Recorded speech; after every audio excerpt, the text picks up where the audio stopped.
जय हिंद दोस्तों। 100 शब्द प्रति मिनट डिक्टेशन स्टार्ट। पिछले कुछ सालों से चुने हुए प्रतिनिधियों की खरीद फरोख्त और सत्ता पलट का भय इस कदर सरकारों को सताने लगा है कि वे अपने विधायकों को ही शक की नज़र से देखने लगी हैं। जरा भी विद्रोह या उलटफेर की सुगबुगाहट होती है, मुख्यमंत्री अपने विधायकों को समेट किसी सुरक्षित स्थान पर चले जाते हैं। अभी झारखंड के मुख्यमंत्री हेमंत सोरेन ने ऐसा ही किया। हालांकि अब उन्हें भरोसा हो गया है कि उनके बाद भी उनकी पार्टी की सरकार को कोई खतरा नहीं है और वे सदल बल वापस लौट आए हैं। कुछ दिनों पहले महाराष्ट्र की सरकार पलटी और उसके पहले इसी तरह विद्रोही विधायकों को गुजरात से असम होते हुए गोवा तक बाड़बंदी करके रखा गया।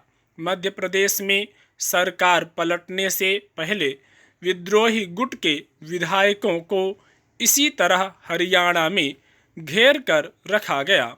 राजस्थान में सचिन पायलट ने भी अपने समर्थक विधायकों को कई दिन तक प्रदेश से बाहर छिपाए रखा। दिल्ली सरकार विश्वास मत पारित कर अपने को सुरक्षित और एकजुट साबित कर रही है। सवाल है कि इस तरह की कवायद में सरकार के कामकाज का कितना हर्ज होता और विधायकों के बिकने या विचलित होने से मतदाता के मन पर क्या असर पड़ता है। क्या इस बारे में सोचना अनैतिक काम मान लिया गया है। राजनीति में हर दल सत्ता पाने के लिए ही चुनाव में उतरता है, मगर इसका तय संवैधानिक कायदा है। जिस दल को बहुमत मिलता है सरकार वही बनाता है।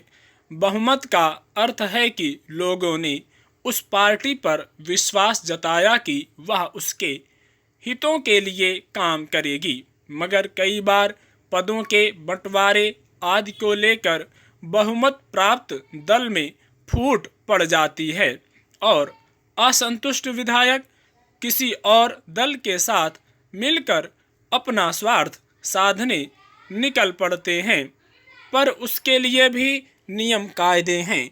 इसके अलावा पिछले कुछ सालों में यह प्रवृत्ति तेजी से उभरी है कि सत्ता से चूक गया दल सत्ता पक्ष में फूट डालकर सरकार पलटने का प्रयास करता है। इसके लिए अलग हुए विधायकों को पैसा और पद का प्रस्ताव दिया जाता है। कई राज्यों में इस तरह सरकारें पलट भी दी गईं। यह सिलसिला कुछ तेज चल सकता है। दिल्ली और झारखंड की सरकारों में सत्ता जाने का भय साफ नजर आता है। यह प्रवृत्ति किसी भी रूप में लोकतांत्रिक नहीं है। सबसे बुरी बात कि यह अनैतिक और मतदाता के साथ धोखा है। इस प्रवृत्ति पर कैसे अंकुश लगे यह चिंता का विषय बन गया है। सरकारें अस्थिर होती या किसी तरह कर दी जाती हैं तो सबसे ज़्यादा नुकसान आम लोगों का होता है। जब सत्ता पक्ष लगातार अपने ही विधायकों पर नज़र रखेगा जिनके सहयोग से सरकार चल रही है, उन्हीं पर अविश्वास बना रहेगा, तो भला विकास कार्य और बुनियादी ज़रूरतों को पूरा करने का संकल्प कहाँ तक सिरे चढ़ पाएगा। राजनीति में व्याप्त भ्रष्टाचार से पार पाना बड़ी चुनौती है। तिस पर अगर इसी तरह विधायकों की खरीद फरोख्त और सरकारें पलटने का सिलसिला चलता रहा तो यह भ्रष्टाचार और बढ़ता जाएगा। ऐसे राज्य कभी तरक्की कर पाते जहां अस्थिर सरकारें होती हैं। झारखंड इसका सबसे बड़ा उदाहरण है स्टॉप।